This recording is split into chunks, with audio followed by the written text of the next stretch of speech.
कि हमारा कार्यकाल दिसंबर तक का है। आप हमें दिसंबर तक का पर्याप्त समय दीजिए, क्योंकि लेकिन कुछ आशंकाएं जो कई तरह से कई जगहों से आ रही कि यहां शायद समय पूर्व चुनाव संपन्न करवाए। मैं मॉडल कोड ऑफ कंडक्ट पे नहीं जा रहा हूं, मैं कह रहा हूं कि ये फर्जी फॉर्म है, ये फर्जी वाला है। तो बाबूलाल जी ये भी स्वीकार कर ले कि इस पूरे फर्जी वाला का मास्टरमाइंड बाबूलाल मरांडी जी। झारखंड में कभी भी चुनाव का बिगुल बज सकता है। ऐसे में अब झामुमो एक्शन मोड में आ गई है। दरअसल सुप्रियो भट्टाचार्य ने चुनाव आयोग को मेल के जरिए एक आवेदन दिया है, जिसमें कहा गया है कि हेमंत सरकार के कार्यकाल की अवधि दिसंबर तक है, लेकिन इस बीच में ऐसी आशंकाएं हैं कि समय से पूर्व चुनाव संपन्न करवाए जाएंगे। वहीं उन्होंने आवेदन में यह लिखा है कि झारखंड में और राज्य सरकार के कार्यकाल अवधि समाप्त होने के दौरान ही चुनाव करवाए जाए। आवेदन में यह भी लिखा है कि अगर चुनाव आयोग के विपरीत जाकर चुनाव से रिलेटेड कोई काम होता है तो यह गलत है। सबको अखबारों के माध्यम से ये बातें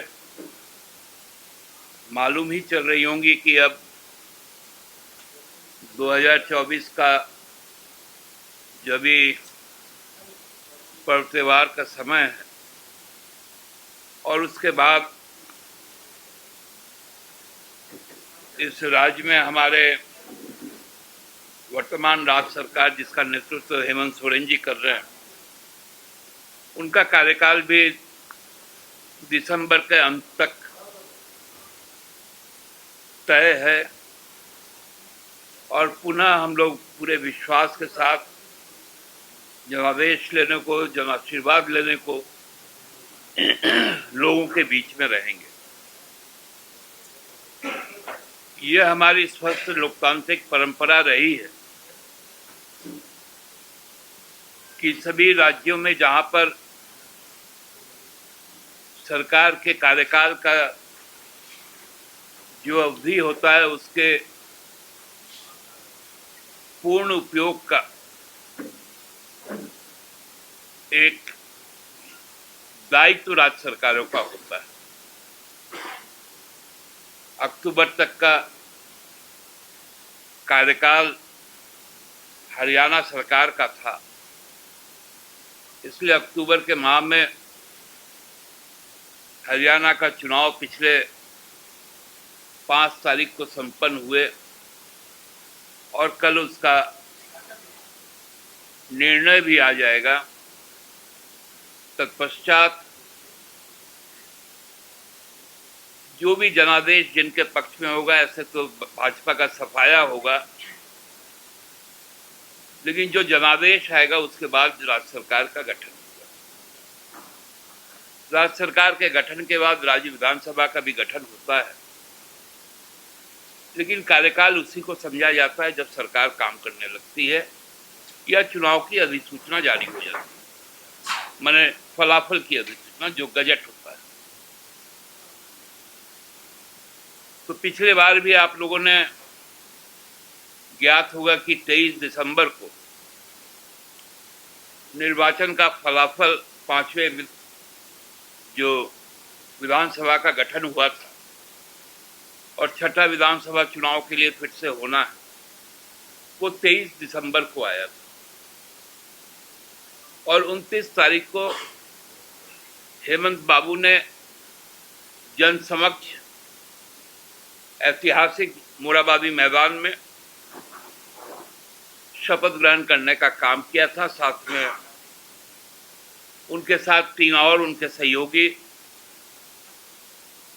ने शपथ लिया था। फिर 5 तारीख को औपचारिक तौर पर विधानसभा का भी गठन हुआ, 5वीं विधानसभा का, और संपूर्ण कार्यकाल को पूरा करने की अवधि दिसंबर तक की है। लेकिन कुछ आशंकाएं जो कई तरह से कई जगहों से आ रही कि यहां शायद समय पूर्व चुनाव संपन्न करवाए जाए। मैंने आज इसी संबंध में माननीय मुख्य चुनाव आयुक्त को एक पत्र भेजा है, मेल के माध्यम से। वो पत्र की प्रति भी आप लोगों को हम दे देंगे। हमने बहुत स्पष्ट कहा है कि विगत जो 23 सितंबर को जब चुनाव आयोग की टीम यहां आई थी, बहुत स्पष्ट शब्दों में हम लोगों ने इस बात को कहा था कि यदि जनादेश का विपरीत जाकर कोई काम होता है तो वो न केवल अलोकतांत्रिक होगा वरना असंवैधानिक भी होगा, क्योंकि हमें जनादेश 5 साल का प्राप्त है। उसमें 5 मिनट का भी यदि क्षय होगा तो वो जनादेश का अपमान होगा, उनके लोकतांत्रिक भावनाओं को ठेस पहुंचे। तो ये जो आशंकाएं हो रही कि महाराष्ट्र के साथ नवंबर में चुनाव, हम चुनाव के लिए हमेशा तैयार रहते हैं, लेकिन हमारे कुछ महत्वाकांक्षी जो जन आकांक्षाएं हैं, जन सरोकार के काम, वो कहीं बाधित ना हो जाए। इसी आशंका के साथ हम लोगों ने आज उनसे आग्रह किया है कि हमारा कार्यकाल दिसंबर तक का है, आप हमें दिसंबर तक का पर्याप्त समय दीजिए, क्योंकि आपने हरियाणा के साथ भेदभाव नहीं किया। हम समझते हैं महाराष्ट्र के साथ भी भेदभाव नहीं होगा,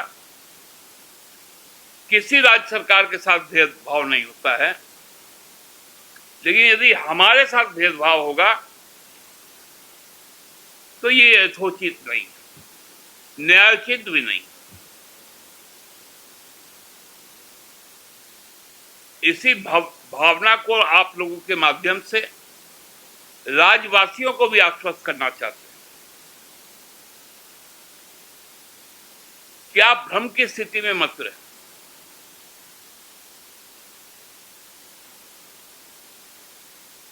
आप निश्चिंत होकर 15 नवंबर तक हमारे कई त्योहार पर्व हैं, और फिर दिसंबर का पूरा माह। तो दिसंबर माह के, क्योंकि अब तो जम्मू कश्मीर जैसे राज्य में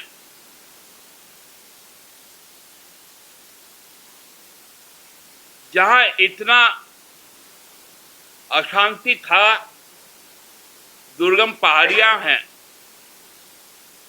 वहां पर भी जब इतने कम फेज में, 2 फेज में यदि इलेक्शन हो सकता है तो हमारे यहां तो हो ही सकता है। हमारा तो 81 विधानसभा क्षेत्र है, हरियाणा का 90 है, वहां 1 फेज में हो गया। इसलिए कोई हड़बड़ी नहीं, चुनाव आयोग आराम से तय समय सीमा पर चुनाव संपन्न करवाएं और उसमें सबकी भागीदारी ज्यादा से ज्यादा हो। झारखंड नए कीर्तिमान बनाए वो मतदान के तहत, यही हम लोगों की अपेक्षा। यहाँ के लोग सीधे साधे हैं, ये भारतीय जनता पार्टी के लोग ठग प्रजाति के हैं। गोगो दीदी योजना का जब फॉर्म निकला है उसमें लिखा हुआ पंजीकरण फॉर्म 2 हिस्से में है। आपने देखा है उस फॉर्म में कोई संख्या अंकित है क्या, जिसको रजिस्ट्रेशन नंबर कहा जाता है? फर्जी है। और राज्य सरकार का दायित्व है फर्जी वाला पर रोक लगाना, उनका दायित्व है। जो फर्जीवाड़ा को संचालन कर रहे हैं भारतीय जनता पार्टी के लोग, आप आवेदक को एक अधकटी दे रहे हैं, उसमें भी संख्या नहीं है। तो ये फर्जीवाड़ा जायज यदि है, यदि बाबूलाल जी बोलते हैं कि नहीं हम फर्जीवाड़ा करेंगे, उन्होंने ट्वीट भी किया है कि मैं भरवाऊंगा, हम पे मुकदमा कीजिए, तो बाबूलाल जी ये भी स्वीकार कर ले कि इस पूरे फर्जीवाड़ा का मास्टरमाइंड बाबूलाल मरांडी। भैया मेरे शिवराज सिंह चौहान जी बहुत बड़का मंत्री है देश के, जो सीमावर्ती राज्य जहां उनकी सरकारें हैं, चाहे मणिपुर है, त्रिपुरा है, वहां एनआरसी तो लागू नहीं हुआ। आसाम में हुआ, उसका क्या असर हुआ? उत्तराखंड में प्रयोग करने गए थे, उसका क्या असर हुआ? काहे को यहाँ पर बार बार, यदि पंच प्रण ना क्या बोला था, जो प्रपंच है उसमें ये मुद्दा था क्या? कहीं ये डिफ्यूज्ड बम है। वो हम लोग जब बचपन में सुना करते थे और देखा भी करते थे कि आधा ईटा में आपको पेपर बांध के उसके ऊपर में सुतरी बांध के बदमाश लोग डराता था कि बम है, फेंक देंगे तो मर जाएगा। तो ये लोग वही आदमी है। अरे कांग्रेस से पूछिए ना, नहीं सहयोगी दल है तो उन्होंने क्या क्या नहीं किया? क्या उस समय उनके ऊपर में चुनाव आयोग लोग नहीं गए थे क्या? आज इनको पेट में तकलीफ क्यों होती है? तो ये जाली पार्टी का जाली काम, लोग इस भ्रम में नहीं रहेंगे। एफआईआर का आदेश दे दिया है ना मुख्यमंत्री ने सारे डीसीओ को। तो आप मैंने अब तो धारा चेंज हो गया है, इसलिए धारा तो एग्जैक्ट नहीं बोल पाएंगे कि 420 है कि क्या है, कौन दंड संहिता आ गया है, बीएनएस न क्या, तो भारतीय न्याय संहिता, क्योंकि अब 144 163 हो गया, तो 420 तो हम लोग जानते नहीं थे, इसलिए वो धारा कितना में गया बाबूलाल जी बता देंगे। वही धारा के तहत केस हो रहा है। यही तो धन्वंतरी का प्रश्न है, यही इलाज तो हम लोगों को करना है कि 2 साल तो जीवन और जीविका में गया, फिर 2 साल तो अरंगाबाजी, अराजक स्थिति, सरकार तोड़ो, पार्टी तोड़ो। अब जब लोकसभा का चुनाव समाप्त हुआ तब जाकर काम करने को मौका मिला। इसलिए अब ऐसी दवाइयां हम लोगों ने ली हैं कि लोगों को सुखद अनुभूति हो रही है। कौन बड़ा नेता है? कहाँ का बड़ा नेता है? वो तो बीजेपी का यहाँ क्या है, हरियाणा में क्या है? ऐसा ऐसा बोल रहे हैं। 1800 नेता बाहर से आ रहा है, यहाँ पर बीजेपी का प्रदेश अध्यक्ष।